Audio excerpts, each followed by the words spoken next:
আজকে আমরা এই টপিকটাই শুরু করি। এই টপিক্সের নামটা কি আছে? The transverse shear stress of beam. Transverse shear stress of beam আমাদের নতুন টপিক। তো তোমাদের কি মনে হয় transverse shear stress of the beam মানে কি বুঝাইছে? ফার্স্ট ট্রান্সভার্সটা একটু পরে আলোচনা করতেছি। হোয়াট ইজ শিয়ার স্ট্রেস সেটা দেখি। শিয়ার স্ট্রেস কি জিনিস? শিয়ার স্ট্রেসের ডেফিনেশন বলো দেখি। শিয়ার স্ট্রেসের ডেফিনেশন বলো দেখি, বলতে পারবা? হ্যালো, তোমরা কি শিয়ার স্ট্রেসের ডেফিনেশন বলতে পারবে না? পারার কথা তো। স্যার ভুলে গেছি স্যার, আবার একটু বলে দেন। আচ্ছা, আমি আবার বলতেছি। সেটা হচ্ছে শিয়ার স্ট্রেস। শিয়ার স্ট্রেসটা তৈরি হয় আসলে রিঅ্যাকশন ফোর্স থেকে। রিঅ্যাকশন ফোর্সকে এরিয়া দিয়ে ভাগ করলে যেটা পাওয়া যায় সেটাকেই আমরা বলতেছি স্ট্রেস। বাংলাতে আমরা পড়ছি পীড়ন, এফ বাই এ, যেটা এখানে এফ হচ্ছে রিঅ্যাকশন ফোর্স। তাহলে এখানে শিয়ার স্ট্রেস হইছে শিয়ার ফোর্স থেকে যে স্ট্রেসটা তৈরি হয় সেটাকেই আমরা বলতেছি শিয়ার স্ট্রেস। এখন শিয়ার ফোর্স কাকে বলে? আমি বললাম যে শিয়ার ফোর্স এর কারণে যে রিঅ্যাকশনটা তৈরি হয় সেটাকে এরিয়া দিয়ে ভাগ করলে শিয়ার স্ট্রেস তৈরি হয়। কিন্তু শিয়ার ফোর্স এর ডেফিনেশন কি? শিয়ার ফোর্স এর ডেফিনেশন হচ্ছে যে ফোর্সটা ক্রস সেকশনের সাথে প্যারালালি থাকবে অথবা লেন্থের সাথে পারপেন্ডিকুলারলি থাকবে সেই জাতীয় ফোর্সকে বলা হয় শিয়ার ফোর্স। তাহলে শিয়ার ফোর্সের ডেফিনেশন আমি আবার বলতেছি। যে ফোর্সটা লেন্থের সাথে পারপেন্ডিকুলার থাকবে অথবা ক্রস সেকশনের সাথে প্যারালাল থাকবে সেই ফোর্সকে বলা হয় শিয়ার ফোর্স। তাহলে শিয়ার ফোর্স থেকে যে স্ট্রেসটা তৈরি হবে সেই স্ট্রেসকে বলা হয় শিয়ার স্ট্রেস। এটা তোমাদের 1-2 তেও পড়ে আসছিল, 2-1-এও পড়ছে, তোমাদের নাদিম স্যারও পড়াচ্ছেন, আমিও পড়াইছি। ঠিক আছে, শিয়ার স্ট্রেস গেল। এবার হচ্ছে শিয়ার স্ট্রেস কিন্তু দুই ধরনের হইতে পারে। একটা হচ্ছে ট্রান্সভার্স শিয়ার স্ট্রেস, আরেকটা হচ্ছে লংগিটিউডিনাল শিয়ার স্ট্রেস। এই দেখো, তোমরা স্ক্রিনে দেখতে পাচ্ছ আমি দুই ধরনের শিয়ার স্ট্রেসের নাম এখানে লেখা আছে। এই দুই ধরনের মধ্যে এক ধরনের নাম হচ্ছে লংগিটিউডিনাল শিয়ার স্ট্রেস, দেখা যায় স্ক্রিনে, আর একটা হচ্ছে ট্রান্সভার্স শিয়ার স্ট্রেস। তাহলে এই দুই ধরনের শিয়ার স্ট্রেস আছে, একটা লংগিটিউডিনাল শিয়ার স্ট্রেস আর একটা হচ্ছে ট্রান্সভার্স শিয়ার স্ট্রেস। আচ্ছা, দেখি, সেটা হচ্ছে লংগিটিউডিনাল শিয়ার স্ট্রেস আর ট্রান্সভার্স শিয়ার স্ট্রেস। তাহলে দুই ধরনের শিয়ার স্ট্রেস আছে। আমি দুই ধরনের শিয়ার স্ট্রেস কোনটাকে কোন ধরনের শিয়ার স্ট্রেস বলে এখন সেটা একটু বোঝার ট্রাই করি। এখানে দেখো একটা বিমের ছবি দিয়ে আছে, 3D হিসেবে, আইসোমেট্রিক ভিউ হিসেবে একটা বিমের ছবি দিয়ে আছে। সেটার এক প্রান্তে একটা বড় তীর চিহ্ন দিয়ে আছে। এই বড় তীর চিহ্নটা সবাই দেখতেছো কিনা? দেখো, সবাই দেখতেছো? জি স্যার। সেটাকে কি দিয়ে এক্সপ্রেস করা হয়েছে? ভি। সেটা ভি দিয়ে এক্সপ্রেস করা হয়েছে। সেটা এখন বলো দেখি, এই ভি ফোর্সটা ক্রস সেকশনের সাথে প্যারালাল নাকি পারপেন্ডিকুলার? Parallel sir. প্যারালাল। তাহলে এই ভি মানে কোন জাতীয় ফোর্স? ভিটা কোন জাতীয় force? Shear force. Shear force. অবশ্যই শিয়ার ফোর্স। তাহলে অবশ্যই মনে রাখবা এই চ্যাপ্টারে আমরা অলওয়েজ শিয়ার ফোর্সকে ভি দিয়ে এক্সপ্রেস করব। ঠিক আছে, শিয়ার ফোর্সকে ভি দিয়ে এক্সপ্রেস করব। যে কোনো জায়গায় ভি দেখলেই বুঝে নিবা ক্যাপিটাল ভি, সেটা হচ্ছে শিয়ার ফোর্স। তারপরে এই টাউটা কি বলতে পারবা কেউ? Sir longitudinal the shear stress. Shear stress. তাহলে আমি বলতে চাচ্ছি এই ভিটা হচ্ছে শিয়ার ফোর্স আর এই টাউটা হচ্ছে শিয়ার স্ট্রেস। কোনটা ফোর্স কোনটা স্ট্রেস সেটা বুঝতেছো কিনা দেখো। এই ক্যাপিটাল ভিটা হচ্ছে শিয়ার ফোর্স আর টাউটা হচ্ছে শিয়ার স্ট্রেস। ঠিক আছে, এখন আসি। শিয়ার স্ট্রেসটা অবশ্যই শিয়ার ফোর্সের ডিরেকশনে কাজ করবে। দেখো, অ্যাকশন শিয়ার স্ট্রেস গুলো অনেকগুলো ছোট ছোট তীর চিহ্নের মাধ্যমে বোঝানো হয়েছে। তাহলে পার ইউনিট এরিয়াতে যে শিয়ার ফোর্সটা কাজ করবে, কারণ এরিয়া দিয়ে ভাগ দিচ্ছি তো শিয়ার ফোর্সকে, তার মানে পার ইউনিট এরিয়াতে যে শিয়ার ফোর্সটা কাজ করবে সেটাই হচ্ছে টাউ, মানে শিয়ার স্ট্রেস। ডেফিনেশনটা ক্লিয়ার কিনা দেখো। সেজন্য পুরাটা এরিয়া জুড়ে, ক্রস সেকশনের পুরাটা এরিয়া জুড়ে ছোট ছোট অনেকগুলো তীর চিহ্ন দিছে, মানে পুরাটা এরিয়া জুড়ে এই শিয়ার স্ট্রেসটা কাজ করতেছে এবং ডিরেকশন হবে শিয়ার ফোর্স যে ডিরেকশনে কাজ করছে, শিয়ার স্ট্রেস তো সেম ডিরেকশনে কাজ করবে। ক্লিয়ার? জি স্যার। এখন আমরা শিয়ার স্ট্রেস কয় ধরনের হইতে পারে, আমি যে কিছুক্ষণ আগেই বললাম শিয়ার স্ট্রেস দুই ধরনের হইতে পারে। একটা হচ্ছে লংগিটিউডিনাল শিয়ার স্ট্রেস, একটা হচ্ছে ট্রান্সভার্স শিয়ার স্ট্রেস। কোনটাকে আমরা লংগিটিউডিনাল বলবো, কোনটাকে ট্রান্সভার্স বলবো সেগুলো সম্বন্ধে আসি। যেমন এইটা তো 3D একটা ভিউ দেখাইছে। এই 3D ভিউ থেকে যদি আমি একটা ছোট কিউব মাঝখান থেকে, এই জায়গা থেকে একটা ছোট কিউব বের করে নিই, এখানে একটা একটু অন্য কালারের করা আছে, দেখছো? জি স্যার। সেটাকে যদি কিউব আকারে পুরা কেটে নিয়ে যদি আমি বাইরে নিয়ে আসি তাহলে এই ফিগারটা আমরা পাবো। এই কিউবটা কিন্তু এই পুরা বিম থেকে মাঝামাঝি জায়গা থেকে কেটে নিয়ে আসা হয়েছে, বুঝতে পারছো? এবং এখানে যে তীর চিহ্নটা ছিল ডাউনওয়ার্ড, সেটা এখানে কোনটা? এটা না? এই তীর চিহ্নটা না, এখানে যে নিচের দিকে ডাউনওয়ার্ড তীর চিহ্নটা ছিল, তাহলে এখানেই হচ্ছে এই তীর চিহ্নটা। সবাই ক্লিয়ার কিনা দেখ, মানে এইটাই বাইরের দিকে ছিল, এগুলো সবগুলো ভিতরে ছিল। ভিতরে মানে যখন এখানে কানেক্টেড ছিল তখন আমরা দেখতে পাইনি, অবজেক্টের ভিতরের দিকে ছিল, এটাই খালি অবজেক্টের। তাহলে জি এই স্যার। জিনিসটাকেই আমরা বাইরের দিকে নিয়ে আসলাম, এখানের একটা ছোট সেকশন নিয়ে কিউব আকারে বাইরের দিকে নিয়ে আসলাম।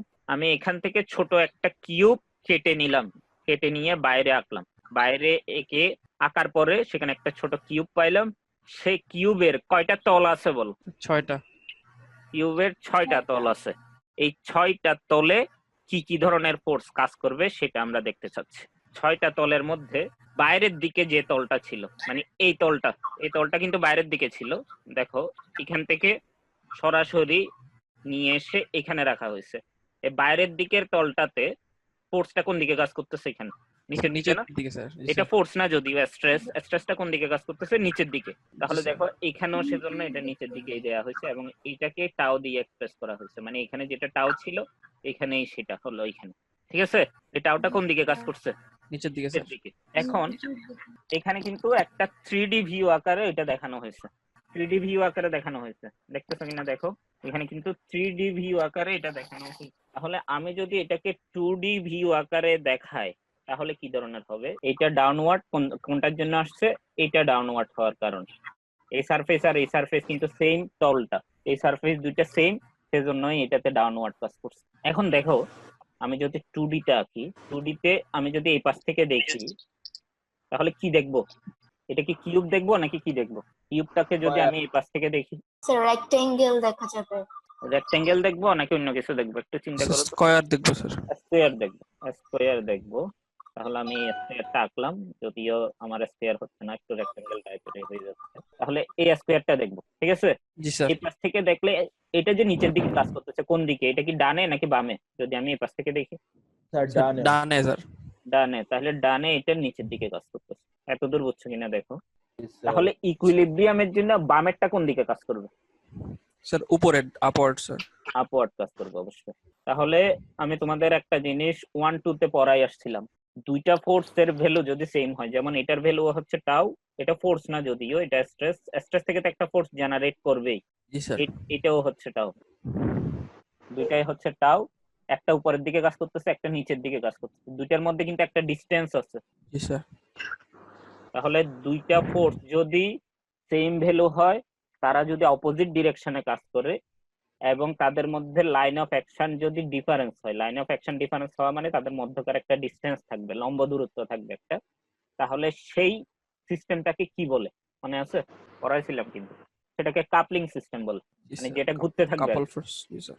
কাপল মানে যেটা ফোর্স দুইটা সেম কিন্তু ডিরেকশন ভিন্ন হইতে হবে এবং তাদের মধ্যে লাইন অফ অ্যাকশনও ডিফারেন্স হইতে হবে। এটা 1 2 তেই পড়ে আসছে। তাহলে দেখো এই দুইটা যদি আমি টাওকে ফোর্স হিসেবে চিন্তা করি, কারণ টাও থেকে তো ফোর্স আসবেই আলটিমেটলি, একটা উপরের দিকে একটা নিচের দিকে, তাহলে কি ইকুইলিব্রিয়ামে আছে নাকি নাই পুরো সিস্টেমটা বলো দেখি। স্যার ঘূর্ণন প্রবণতা তৈরি হবে একটা। জি স্যার ইকুইলিব্রিয়ামে আছে স্যার। তাহলে ঘূর্ণন প্রবণতা যদি তৈরি হয় সেটা কি ইকুইলিব্রিয়ামে থাকবে? জি স্যার। কোনো অবজেক্ট যদি ঘুরতে থাকে তাহলে কিন্তু সেটা ইকুইলিব্রিয়ামে থাকবে না পজিশন চেঞ্জ না করলেও। সেজন্যই আমি তোমাদের বিম প্রবলেম করানোর সময় 1 2 তে তিনটা ইকুয়েশন সলভ করতে হইতো। একটা সামেশন fx = 0, মানে x অ্যাক্সিস বরাবর এটা সরতে পারবে না। সামেশন fy = 0, y অ্যাক্সিস বরাবর এটা সরতে পারবে না। আবার সামেশন অফ মোমেন্ট = 0, নিজের পজিশনে থেকে এটা ঘুরতেও পারবে না। ইকুইলিব্রিয়াম ইকুয়েশন ছিল 2D তে তিনটা, দুইটা কিন্তু না। অতএব কোনো রোটেশন অবজেক্ট থাকলে যদি কি ঘুরতে টর্ক হতো থাকে, না স্যার? হ্যালো, স্যার রোটেশন থাকলে টর্ক আসতো না স্যার? রোটেশন থাকলে টর্ক আসবে অথবা মোমেন্ট আসবে, যে কোনো একটা অবশ্যই আসবে। মোমেন্টও আসতে পারে, টর্কও আসতে পারে রোটেশন থাকলে। যদি সেটা লঙ্গিটিউডানাল এক্সিসের সাপেক্ষে ঘুরে তাহলে সেটা টর্ক, আর যদি ট্রান্সভার্স এক্সিসের সাপেক্ষে ঘুরে তাহলে সেটা বেন্ডিং মোমেন্ট। বেন্ডিং মোমেন্ট আমরা কিছুটা পরে আমরা আরো আস্তে ধীরে জানবো বেন্ডিং মোমেন্ট সম্বন্ধে। তাহলে আমি বলতে চাচ্ছি এই দুইটার লাইন অফ অ্যাকশন ডিফারেন্স হওয়ার কারণে এখানে কিন্তু একটা টরশন বা মোমেন্ট তৈরি হবে। ঠিক আছে, যেহেতু ফোর্স ইনটু ডিসটেন্স, এখানে ডিসটেন্স যেহেতু অ্যাভেলেবল ডিসটেন্স আছে, একটা পারপেন্ডিকুলার ডিসটেন্স আছে, তাহলে অবশ্যই সেখানে একটা মোমেন্ট তৈরি হবে। আচ্ছা, যেটা বলতে চাচ্ছিলাম, তাহলে এই 3D টাকে আমি 2D ভিউতে আঁকলাম, এই পাশেরটা নিচের দিকে কাজ করতেছে বলে ডান পাশেরটা নিচের দিকে দিলাম। তাহলে একইভাবে ইকুইলিব্রিয়ামের জন্য বাম পাশেরটা উপরের দিকে কাজ করবে, কিন্তু তবুও এটা ইকুইলিব্রিয়ামে থাকবে না, কারণ এটা কিন্তু ক্লকওয়াইজ একটা রোটেশন দিবে। এটা যে ক্লকওয়াইজ রোটেশন দিচ্ছে এটা বুঝতেছো কিনা দেখো, সেন্টারের সাপেক্ষে এটা কি ক্লকওয়াইজ রোটেশন দিচ্ছে এটা বুঝছো কিনা দেখো। দেখাই আমি অন্যভাবে একটু দেখাই। কোনো অবজেক্ট যদি এভাবে থাকে, একটা এদিকে ফোর্স দিলে সেটা উপরের দিকে, আর এদিকে ফোর্স দিলে সেটা নিচের দিকে, তাহলে এটা কি রোটেশন হবে না? এই অবজেক্টটাতে রোটেশন হবে না? স্যার এই একইভাবে দেখো, এই ডান পাশেরটা নিচে এবং বাম পাশেরটা উপরে হইলে কিন্তু সেটা রোটেট করবে। তাহলে দেখো আমি আপাতত বলি, এই ডান পাশেরটা নিচের দিকে কাজ করছে, ফিগারে দেখতেছো। এই দেখো বাম পাশেরটা যদিও সারফেসটা ওই পাশে দেখা যাচ্ছে না, তবুও কিন্তু আমি ট্রান্সপারেন্ট করে একটা ছবি দেখাইছি। এখানে তীর চিহ্নটা কোন দিকে কাজ করছে স্ক্রিনে দেখতেছো? তীর চিহ্নটা কোন দিকে কাজ করছে? স্যার উপরের দিকে। উপরের দিকে। এটা কি জন্য?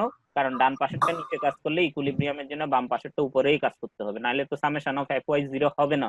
সামেশন অফ fy 0 করার জন্য আমাদের এই ইকুইলিব্রিয়াম ইকুয়েশনটা স্যাটিসফাই করার জন্যই একটা নিচে হইলে একটা উপরে হবে। কিন্তু তবুও কিন্তু ইকুইলিব্রিয়াম ইকুয়েশন স্যাটিসফাই করে নাই, কারণ এটাতে রোটেশন হচ্ছে। তাহলে সেই রোটেশনটা নালিফাই করার জন্য এখানে যে ক্লকওয়াইজ একটা রোটেশন তৈরি হচ্ছে, সেটাকে বন্ধ করার জন্য আমাদের অ্যান্টি ক্লকওয়াইজ রোটেশন একটা প্রোভাইড করতে হবে। এই সেটা হচ্ছে অ্যান্টি ক্লকওয়াইজ দিতে গেলে এটা কোন দিকে দিতে হবে, বামে নাকি ডানে? এই জায়গাটা স্যার বামে। অবশ্যই বামে দিতে হবে। আর উপরের সাইডেরটা বামে হলে নিচের সাইডটা কোন দিকে হবে? ডানে। ডানে হবে। তাহলে দেখো, এটা অ্যান্টি ক্লকওয়াইজ রোটেশন দিচ্ছে আর এটা ক্লকওয়াইজ রোটেশন দিচ্ছে, তাহলে দুইটাকে নালিফাই করে দিবে। সামেশন অফ fy করার জন্য এটা নিচের দিকে কাজ করতেছে, এটা উপরের দিকে কাজ করতেছে। আর সামেশন অফ fx করার জন্য এটা ডান দিকে কাজ করতেছে, এটা বাম দিকে কাজ করতেছে। অতএব সবগুলোই summation of fx is 0, summation of fy is 0, আবার summation of moment is 0। Ultimately পুরো সিস্টেমটা ইকুইলিব্রিয়ামে আসে।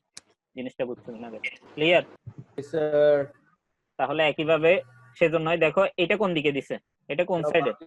স্যার বাম দিকে। এই দেখো উপরেরটা কেন বাম দিকে হইলো সেটা আমি এক্সপ্লেইন করলাম। উপরেরটা বাম দিকে এবং নিচেরটা কোন দিকে দেখো, এই তীর চিহ্নটা দেখলেই দেখতে পারবো, স্যার ডান দিকে। ডান দিকে। তাহলে এই জিনিসটা ক্লিয়ার হইলো। এখানে ছবিটা 3D তে দেখানো, আমি তোমাদের 2D তে এঁকে দেখাইলাম। আর এই জিনিসটা তোমরা 2 তে অনেকবার পড়বা, একটা চ্যাপ্টার পড়বা এটার উপর। সেই চ্যাপ্টারটার নাম হচ্ছে ট্রান্সফরমেশন অফ স্ট্রেস। 2 তে এটার উপর একটা চ্যাপ্টার আছে। এই 2D তে এটা হয়তোবা এটা কোশ্চেনে দেয়া থাকে, অনেক সময় এটা কোশ্চেনে ইনডাইরেক্ট দেয়া থাকে। ফার্স্টে তোমাদের এটা তৈরি করে তারপর অঙ্ক শুরু করতে হবে। 2 এর কোশ্চেন যদি তোমাদের হাতে কোনো সময় আসে সলিড মেকানিক্স 2 এর, তাহলে দেখবা এই ফিগারটা সব জায়গায় আঁকা অবস্থায় দেখবা। গতবারও আসছিল, ফাইনালও আসছিল, ক্লিয়ারেন্সও আসছিল। প্রতিবার কিন্তু পরীক্ষায় একটা অঙ্ক থাকে 2 তে, সেম 2 তে। তাহলে এখন আমাকে একটা জিনিস বলো, আমি এগুলো একটু ক্লিয়ার করি সবগুলো। এইটা কোন বরাবর কাজ করছে, লেন্থ বরাবর নাকি লেন্থ বরাবর না? এই বরাবর। স্যার লেন্থের সাথে পারপেন্ডিকুলার। এটা লেন্থের সাথে পারপেন্ডিকুলার, এই স্ট্রেসটা। আর এটা কি লেন্থ বরাবর নাকি লেন্থ বরাবর না? স্যার লেন্থ বরাবর। লেন্থের সাথে প্যারালাল। লেন্থের সাথে প্যারালাল। তাহলে লেন্থের সাথে প্যারালাল বা লেন্থ বরাবরের স্ট্রেসটাকে বলতেছি লংগিটিউডানাল স্ট্রেস, কারণ ওইটাই লং ডাইমেনশন। লংগিটিউডানাল এক্সিস বরাবর যেটা থাকবে সেটা লেন্থ, এবং সেই বরাবর যদি কোনো স্ট্রেস কাজ করে সেটা হচ্ছে লংগিটিউডানাল স্ট্রেস। এবার হচ্ছে এটা কেন শিয়ার স্ট্রেস হইলো, আমি তোমাদের 2D তে দেখাইলাম কিছুক্ষণ আগে। এই ডান পাশেরটা তৈরি হওয়ার কারণে এই পাশেরটা বামে হইছে, এটা ডানে আর এটা বামে হওয়ার কারণে এই উপরেরটা বামে এবং নিচেরটা ডানে কাজ করছে। তাহলে এই জিনিসটা তৈরি হয়েছে কিন্তু এই শিয়ার স্ট্রেসটার জন্যই। তাহলে দেখো এইটা ক্রস সেকশন বরাবর তৈরি হয়েছে আর এইটা লেন্থ বরাবর তৈরি হয়েছে। তাহলে লেন্থ বরাবর যেটা তৈরি হয়েছে সেটা লংগিটিউডানাল শিয়ার স্ট্রেস, আর ক্রস সেকশন বরাবর যেটা তৈরি হয়েছে সেটা ট্রান্সভার্স শিয়ার। এবার দুইটা শিয়ার স্ট্রেসের ডেফিনেশন আলাদা আলাদা, বুঝছো কিনা দেখো। লেন্থ বরাবর যে শিয়ার স্ট্রেসটা সেটা লংগিটিউডানাল শিয়ার স্ট্রেস, আর ক্রস সেকশন বরাবর যে শিয়ার স্ট্রেসটা সেটা ট্রান্সভার্স শিয়ার স্ট্রেস। সবার কি ক্লিয়ার? ক্লিয়ার। তাইলে কেউ যেহেতু কিছু বলতেছো না, আমি ক্লিয়ার ধরেই আগাই যাই। এটাতে আসে, স্লাইড নাম্বার 3 তে আসি। স্লাইড নাম্বার 3 তে দেখো এখানে 3টা উডেন বিম ইউজ করা হয়েছে, বা উডেন বা টিম্বারের বোর্ড ইউজ করা হয়েছে। 3টা, এখানে যে 3টা ইউজ করা হয়েছে বুঝতেছো তো? জি স্যার। 3টা বিম ইউজ করা হয়েছে, একটার উপরে একটা রাখা হয়েছে আর কি। একটার উপরে একটা রেখে উপর থেকে একটা ফোর্স দেয়া হয়েছে। এটা কোন ধরনের ফোর্স? এটা কি শিয়ার ফোর্স নাকি এক্সিয়াল ফোর্স? Shear force. আমরা কিন্তু শিয়ার স্ট্রেসের চ্যাপ্টার পড়তেছি, তার মানে যে অলওয়েজ শিয়ার ফোর্স নিয়ে আলোচনা করব তা কিন্তু না, একটু চিন্তা করে বলবো। এটা কি শিয়ার ফোর্স নাকি axial force? Sir shear force. লেন্থের সাথে পারপেন্ডিকুলার আছে অথবা ক্রস সেকশনের সাথে প্যারালাল আছে, অতএব এটা শিয়ার ফোর্স।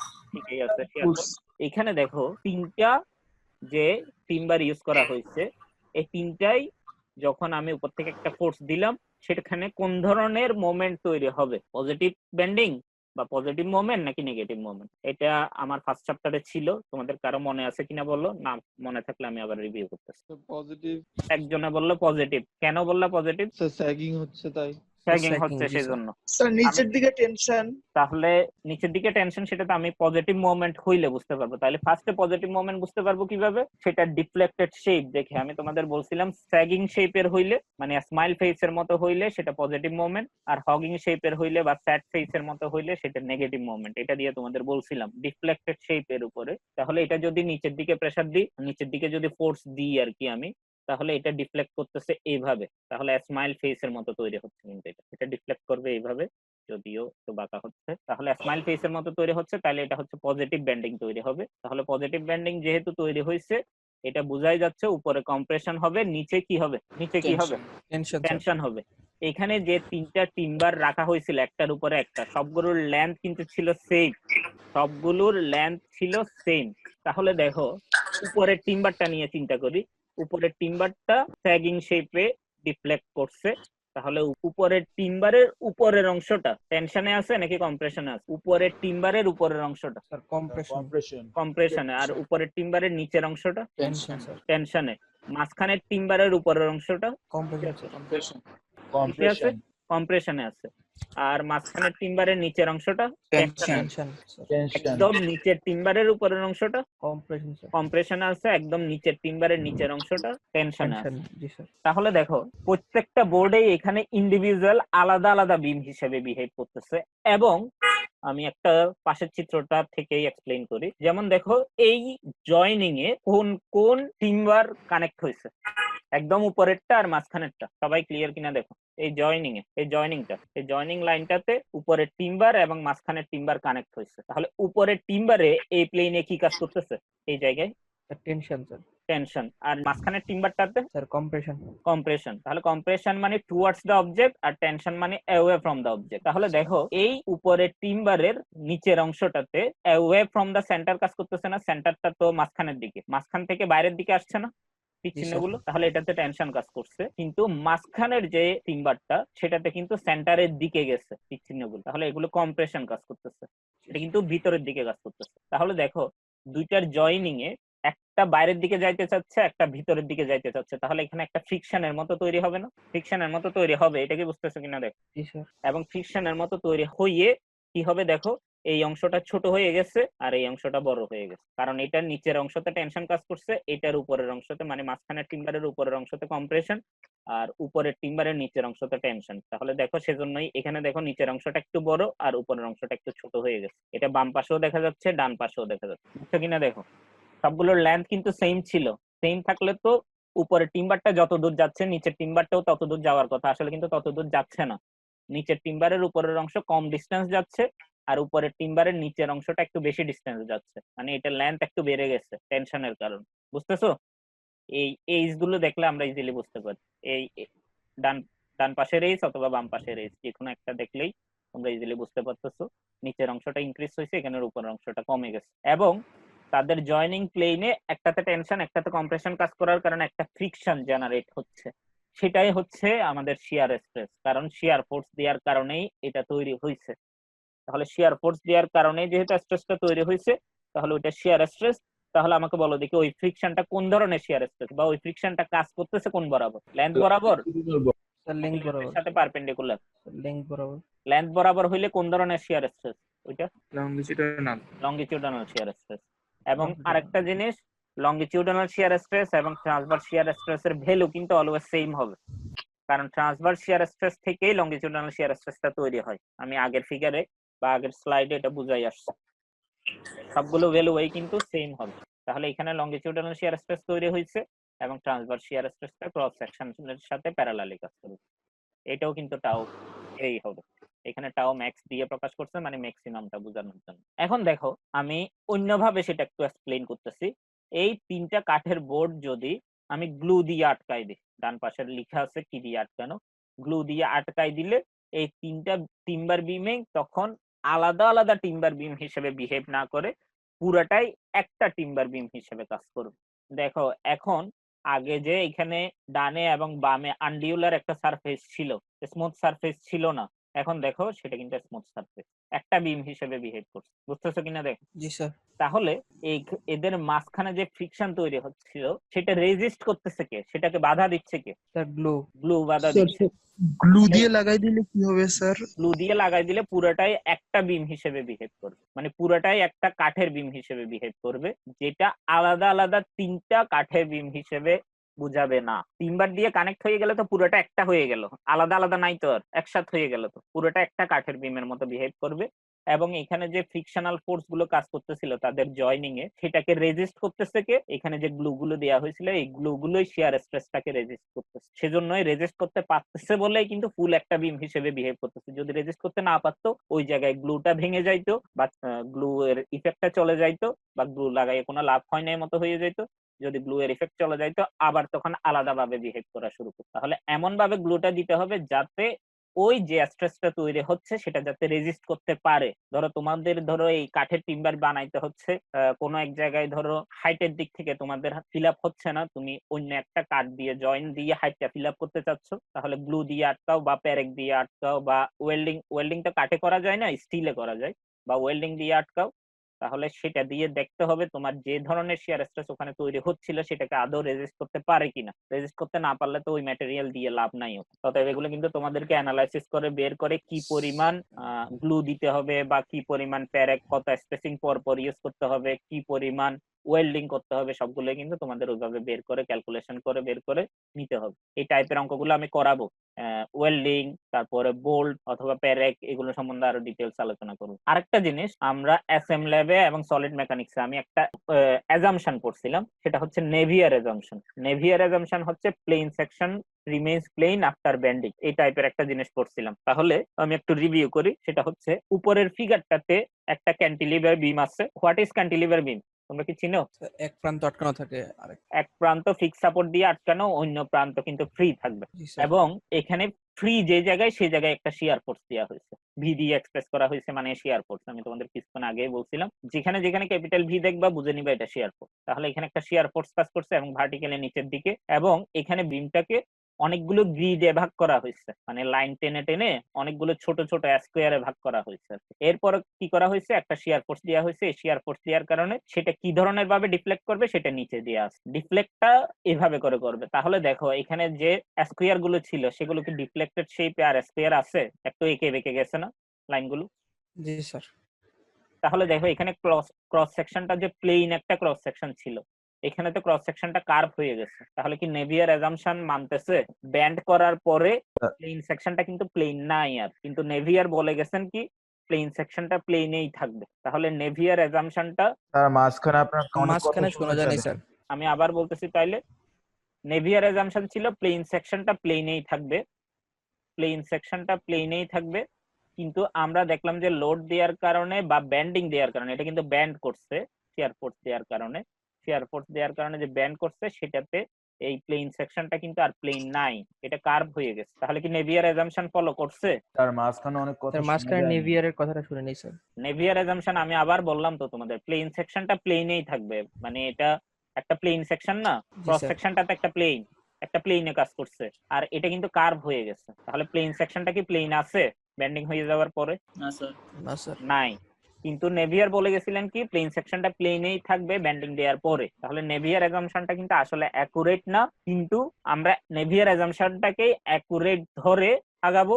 কারণ হচ্ছে নেভিয়ার অ্যাজাম্পশনটা অ্যাকুরেট না ধরলে যেভাবে অ্যানালাইসিসটা করতে হয়, অ্যাকুরেট অ্যানালাইসিসটা, সেটা অনেক কমপ্লেক্স সিনারিও হয়ে যায়। এই কমপ্লেক্স সিনারিওটা সম্বন্ধে জানতে গেলে আমাদের আরো অনেক ডিটেলস জানতে হবে, ডিটেলস অনেক বেসিক ক্লিয়ার থাকতে হবে। সেটা তোমরা 4-2 তে গিয়ে পড়বো। মানে নেভিয়ার অ্যাজাম্পশন যে ভুল, সেই ভুলটা শিখে তোমরা আবার অ্যাকুরেট জিনিসটা 4-2 তে গিয়ে পড়বো। সেই সেখানে একটা টপিকস পড়বা, সেটার নাম হচ্ছে থিওরি অফ ইলাস্টিসিটি। একটা থিওরি কোর্স আছে, 2 ক্রেডিটের থিওরি কোর্স, সেটাতে তোমরা পড়বা। তাহলে আমরা আপাতত ধরে নিব কি, নেভিয়ার অ্যাজাম্পশনটা অ্যাকুরেট ধরে নিব, মানে প্লেন সেকশনটা প্লেনেই থাকবে, এটা ধরে আমরা করতেছি। যদি এটা অ্যাকুরেট না, এটা যে অ্যাকুরেট না এটা বোঝানোর জন্য আমি তোমাদের এই ফিগারটা দেখাইছি। স্যার বলো। স্যার অ্যাজাম্পশনটা কি শুধু ক্যান্টিলিভার বিমে না, যে কোনো এর ধরনের জন্য? বিমে। আমি এক্সাম্পলটা ক্যান্টিলিভারের ক্ষেত্রে দেখাইছি।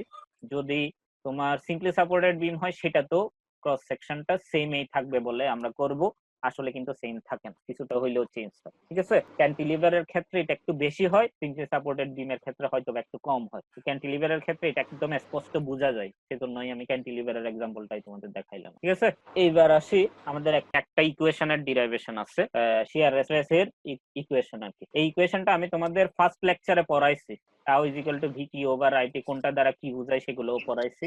আমি তোমাদেরকে বলছিলাম যে ডিটেইলস আমরা করেসপন্ডিং চ্যাপ্টার গুলোতে আলোচনা করব।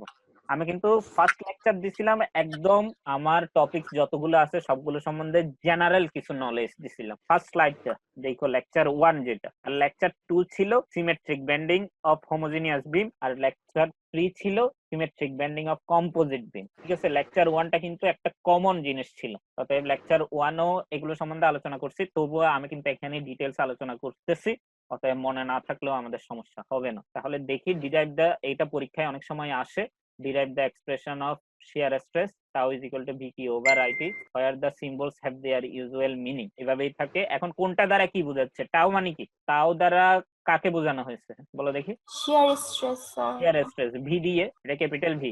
শিয়ার ফোর্স। Shear force. আর আই দিয়ে? Sir second moment of area. Second moment of area অথবা মোমেন্ট অফ ইনারশিয়া, যেটাই বলো না কেন, অ্যাকুরেট। আর হচ্ছে কিউ জিনিসটা কি? First movement of area. First moment of first area. Moment of area বলছিলাম, এখন কিউ জিনিসটা কি আমি আরো ডিটেইলস আলোচনা করব। আর টি জিনিসটা ছিল thickness of cross section along the neutral axis. Neutral এক্সিসের সাথে প্যারালাল থাকতে হবে। Thickness of the cross section যেটা নিউট্রাল এক্সিসের প্যারালাল থাকবে, এটা কিন্তু অবশ্যই মনে রাখবে, শুধু থিকনেসটা মনে রাখলে হবে না, এটা কিন্তু নিউট্রাল এক্সিসের প্যারালাল থাকবে, এই টি এর ভ্যালুটা।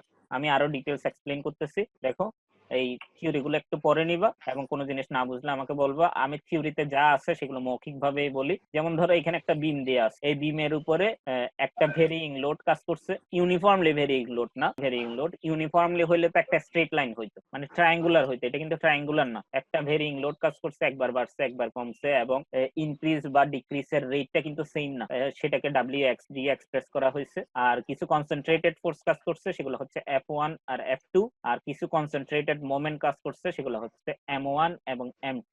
M1 এবং M2 যে কনসেন্ট্রেটেড মোমেন্ট, সেটা কি জানো? সেটা তোমাদের নাদিম স্যার বিম পড়ানোর সময় অলরেডি পড়ানোর কথা, বিমের এসএফডি এবং বিএমডি করানোর সময়। যদি কোনো পয়েন্টে একটা মোমেন্ট থাকে, তাহলে সেই পয়েন্টের মোমেন্টটাকে আমরা কনসেন্ট্রেটেড মোমেন্ট বলি। কোনো একটা পয়েন্টে যদি ফোর্স থাকে, পয়েন্ট লোড থাকে, তাহলে সেটাকে আমরা বলতেছি কনসেন্ট্রেটেড ফোর্স। একটা কনসেন্ট্রেটেড ফোর্স যেমন F1 এবং F2 হচ্ছে পয়েন্ট লোড অথবা কনসেন্ট্রেটেড লোড, আর M1 এবং M2 হচ্ছে কনসেন্ট্রেটেড মোমেন্ট। ঠিক আছে, বুঝছো কিনা দেখো, এখানে সব জাতীয় লোড গুলো দিয়ে দিছে। এবং এটা একটা কোন ধরনের বিম? এই বিমটা কোন ধরনের বিম বলতে পারবা? Sir simply Simply supported. অবশ্যই সিম্পলি সাপোর্টেড বিম, কারণ এক পাশে হিঞ্জ সাপোর্ট, অন্য পাশে রোলার সাপোর্ট। এখন এটার তো একটা মোমেন্ট ডায়াগ্রাম তৈরি হবে, এই বিমটার অবশ্যই একটা মোমেন্ট ডায়াগ্রাম তৈরি হবে, এবং সেই মোমেন্ট গুলো কি পজিটিভ আসবে বলে মনে হয় নাকি নেগেটিভ আসবে বলে মনে হয়? তোমার কি মনে হয়? পজিটিভ। এখানে ফোর্স সবগুলোই কিন্তু ডাউনওয়ার্ড, তাহলে ফোর্স গুলো ডাউনওয়ার্ড থাকার কারণে আমরা ধরে নিতে পারি যে এখানে স্যাগিং শেপ হবে। স্যাগিং শেপ হইলে কিন্তু পজিটিভ মোমেন্ট জেনারেট করবে। তাহলে আমি ধরে নিই যে এটার বেন্ডিং মোমেন্ট ডায়াগ্রামটা এই টাইপের হবে। আমি একটু এজিউম করতেছি, এটা কিন্তু অ্যাকুরেট নাও হইতে পারে, আমি এজিউম করতেছি, কারণ এখানে ফোর্সের ভ্যালু গুলো জানি না, ফোর্স গুলো কোন পজিশনে কাজ করছে তাও জানি না, মোমেন্টটা কোন পজিশনে কাজ করছে তাও জানি না। অতএব ধরো মোমেন্ট ডায়াগ্রামটা এই টাইপের কোন একটা মোমেন্ট ডায়াগ্রাম তৈরি করব, যে কোনো ধরনের একটা মোমেন্ট ডায়াগ্রাম ধরে নিলাম। আর যদি সেটাতে শুধু ইউডিএল থাকতো, যদি ইউডিএল থাকতো বিমের উপরে, তাহলে মোমেন্ট ডায়াগ্রাম কিন্তু এই ধরনের হইতো, স্মুথ একটা প্যারাবোলা হইতো। এটা তোমাদেরকে নাদিম স্যারে পড়াইছেন। একটা সিম্পলি সাপোর্টেড বিমের উপরে যদি শুধু ইউডিএল থাকে, ইউনিফর্মলি ডিস্ট্রিবিউটেড লোড, তাহলে এখানে পজিটিভ মোমেন্ট জেনারেট হবে, এবং সেই পজিটিভ মোমেন্ট স্ট্রেসটা মাঝখানে ম্যাক্সিমাম হবে এবং ম্যাক্সিমামের ভ্যালু হয় WL²/8। এগুলো তোমাদের নাদিম স্যারে পড়াইছেন, তোমরা যদি মনে না থাকে তাহলে নাদিম স্যারের লেকচার দেখলেই মনে পড়বে। জি স্যার। ঠিক আছে, এটা এই ধরনের শেপ হয় আসলে, একটা সিম্পলি সাপোর্টেড বিম থাকবে এবং সেটাতে ইউডিএল কাজ করবে, তখন কিন্তু মোমেন্ট ডায়াগ্রামটা এরকম হবে। আমি ওইটা ধরেই দেখাই। ধরো এখানে সিম্পলি সাপোর্টেড বিমের উপরে শুধু ইউডিএল থাকলে যে ধরনের মোমেন্ট ডায়াগ্রাম হবে, ধরো সেই ধরনের মোমেন্ট ডায়াগ্রামই আমি এখানে আঁকলাম। যদি আমার একটু বাঁকা হতে, মানে এটা একটা স্মুথ কার্ভ হবে যদি ইউডিএল থাকে। আসলে কিন্তু এখানে শুধু ইউডিএল না, ভেরিং লোড আছে, পয়েন্ট লোড আছে, অতএব এটার মোমেন্ট ডায়াগ্রামটা একটু ভিন্ন হবে, কিন্তু কি ধরনের হবে আমি বলতে পারতেছি না, সেজন্য একটা এজিউম করে নিলাম। তাহলে দেখি এখান থেকে লেন্থ বরাবর এক্স ডিস্টেন্স যাওয়ার পরে একটা ক্ষুদ্র ডিস্টেন্স নিলাম ডিএক্স পরিমাণ, এই ক্ষুদ্র অংশটা কেটে নিলাম এখান থেকে ডিএক্স, এবং ডিএক্স এর ইনিশিয়াল পয়েন্টে মোমেন্টের ভ্যালু হচ্ছে এইটা, ডিএক্স এর ইনিশিয়াল জি, পয়েন্টে মোমেন্ট হচ্ছে এইটা, আর ডিএক্স এর ফাইনাল পয়েন্টে মোমেন্ট হলো এটা। কোনটা বেশি, কোনটা বেশি মোমেন্ট ডায়াগ্রাম দেখে বলো। তো ফাইনাল পয়েন্টেরটা ফাইনাল পয়েন্টেরটা সামান্য বেশি। তাহলে দেখো ডিএক্স এর ভ্যালুটা যত ক্ষুদ্র হবে, যত কাছাকাছি আসবে ডিএক্স এর ইনিশিয়াল পয়েন্ট এবং ফাইনাল পয়েন্ট, তত তাদের মোমেন্টের ডিফারেন্স কমবে নাকি বাড়বে? কোশ্চেনটা বুঝছো তোমার? এই ডিএক্স এর ইনিশিয়াল পয়েন্ট এবং ফাইনাল পয়েন্ট যত কাছাকাছি হবে, ততই এখানে যে মোমেন্ট এবং এখানে যে মোমেন্ট, দুইটার মধ্যে ডিফারেন্সটা কমবে নাকি বাড়বে? স্যার কমবে। অবশ্যই কমবে। তাহলে ডিএক্স এর ভ্যালু যদি ট্যাঙ্কস টু 0 হয়, আমি 0 বলতেছি না, 0-র কাছাকাছি হয়, তাহলে আমরা ধরে নিচ্ছি এখানে যদি মোমেন্ট জেনারেট করে m, তাহলে এখানে কত মোমেন্ট জেনারেট করবে? বেশি নাকি কম? কম। এখানে কম নাকি বেশি? ফাইনাল পয়েন্টে বেশি বললা না তোমরা কিছুক্ষণ আগে? বেশি স্যার।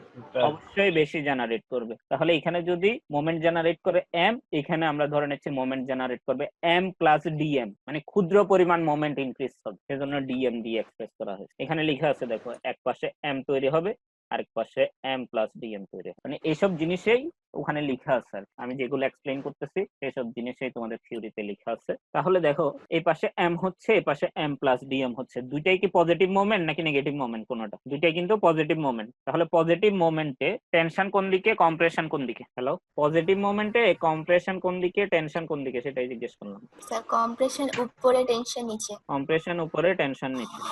এখন পজিটিভ মোমেন্ট কোন একটা অবজেক্টের উপরে যদি পজিটিভ মোমেন্ট কাজ করে, সেটা দেখাবা কিভাবে? যেমন আমি যদি এখানে একটা টিক চিহ্ন দিই উপরের দিকে, আর এখানেও যদি একই ধরনের করে আঁকি টিক চিহ্ন দিয়ে উপরের দিকে, তাহলে আমাকে বলো এটা কি পজিটিভ বেন্ডিং নাকি নেগেটিভ বেন্ডিং? যদি দুই পাশ থেকে এইভাবে চাপানো হয়, যেমন এটাকে অ্যান্টি ক্লকওয়াইজ ঘোরানো হয়েছে, এটাকে পজিটিভ, ক্লকওয়াইজ ঘোরানো, পজিটিভ বেন্ডিং। Positive bending. তাহলে বাম পাশেও পজিটিভ, ডান পাশেও পজিটিভ। তাহলে দেখো এখানে বাম পাশেও পজিটিভ, ডান পাশেও পজিটিভ, সেজন্য দেখো এটা বাম পাশেরটাও পজিটিভ, মোমেন্টের সাইন দেখছো ডান পাশে দেওয়া আছে, আবার এটা ডান পাশেও পজিটিভ, এবং বাম পাশেরটা হচ্ছে m, ডান পাশেরটা কত? m প্লাস dm, এবং এটার লেন্থ বরাবর এই ডাইমেনশনটা কত? এতদূর ডাইমেনশন কত? লেন্থ বরাবর এই ডাইমেনশনটা কত? চিত্রতে লেখা আছে তো, দেখে বলো। m plus dm। ডাইমেনশন জিজ্ঞেস করছি, মোমেন্ট না। তা শোনা যায়নি তখন। এই লেন্থটা কত? এত দূর এখানে যে কেটে নেওয়া হইলো, সেটা লেন্থটা কত? Sir dx. এই dx টাই এখানে, মানে সোজা কথা এখান থেকে যেটা কেটে নেওয়া হয়েছে সেটাকে একটু বড় করে এই পাশে আঁকা হয়, ডান পাশে আঁকা হয়। সবাই ক্লিয়ার কিনা দেখে, এই পাশের ক্ষুদ্র অংশটা যেটা আমি কালার করে দিছি, সেই পাশটাই এই পাশে বড় করে আঁকা হয়েছে, এবং সেটার বাম পাশে কাজ করতেছে m মোমেন্ট, এবং ডান পাশে কাজ করতেছে m প্লাস dm মোমেন্ট। দুইটাই যেহেতু পজিটিভ, সেজন্য পজিটিভ সাইনটা দিলাম। আমি তোমাদের বারবার করে বলছি, পজিটিভ মোমেন্ট এবং নেগেটিভ মোমেন্ট কিন্তু ক্লকওয়াইজ বা অ্যান্টি ক্লকওয়াইজ এর উপর ডিপেন্ড করে না, হগিং বা স্যাগিং তার উপর ডিপেন্ড করে। এইভাবে দিলেই স্যাগিং হয়, মানে উপরের দিকে দেখো টিক চিহ্নটা উপরের দিকে গেছে, আর টিক চিহ্নটা নিচ থেকে বাইরের দিকে গেছে। এই দেখো এই টিক চিহ্নটা এই মোমেন্টের ডিরেকশনটা দিতে গেলে, দেখো এই পাশ থেকে বাইরে গিয়ে এই পাশে এসে কম্প্রেশন দিচ্ছে, তাহলে এই নিচের দিকে টেনশন আর উপরের দিকে কম্প্রেশন, সেটাই বোঝানো।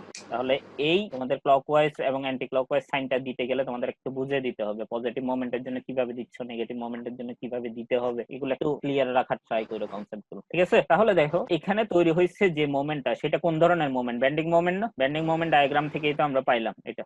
তাহলে এই বেন্ডিং মোমেন্টের কারণে কোন ধরনের স্ট্রেস ডেভেলপ করে? কোন ধরনের স্ট্রেস ডেভেলপ করবে বেন্ডিং মোমেন্টের কারণে? Sir bending stress.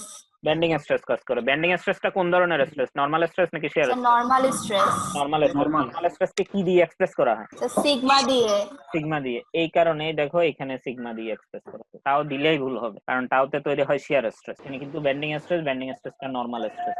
এবং দেখো এখানে অ্যাজিউম করে নিছি নিউট্রাল এক্সিসটা এই জায়গায় আছে। এটা কিন্তু অ্যাজাম্পশন, কারণ নিউট্রাল এক্সিস আসলে সেন্ট্রয়েড থেকে বের করে নিতে হয়। এখানে যেহেতু থিওরির প্রমাণ, এখানে তো আমরা সেন্ট্রয়েড বের করবো না, আমরা ধরে নিব সেন্ট্রয়েডটা এই জায়গায় আছে, সেজন্য নিউট্রাল এক্সিসটা এভাবে কাজ করছে। তাহলে নিউট্রাল এক্সিসের উপরে পজিটিভ বেন্ডিং এর জন্য টেনশন হবে নাকি কম্প্রেশন হবে? নিউট্রাল এক্সিসের উপরে কম্প্রেশন হবে, আর নিউট্রাল এক্সিসের নিচে টেনশন হবে। একইভাবে এদিকেও নিউট্রাল এক্সিসের উপরে কম্প্রেশন হবে, নিউট্রাল এক্সিসের নিচে টেনশন হবে, কারণ ডানে এবং বামে দুই জায়গায় কিন্তু পজিটিভ বেন্ডিং এ তৈরি হচ্ছে বা পজিটিভ মোমেন্টাই তৈরি হচ্ছে। ঠিক আছে, এইবার আমি আরেকটা জিনিস বলি, সেটা হচ্ছে দেখো এখানে আমি বললাম উপরে কম্প্রেশন, তাহলে তীর চিহ্নগুলো দেখো, স্ট্রেসের তীর চিহ্নগুলো কোন দিকে? অবজেক্টের দিকে নাকি অবজেক্ট থেকে বাইরের দিকে? অবজেক্টের দিকে স্যার। অবজেক্টের দিকে মানে কি টেনশন নাকি কম্প্রেশন? কম্প্রেশন।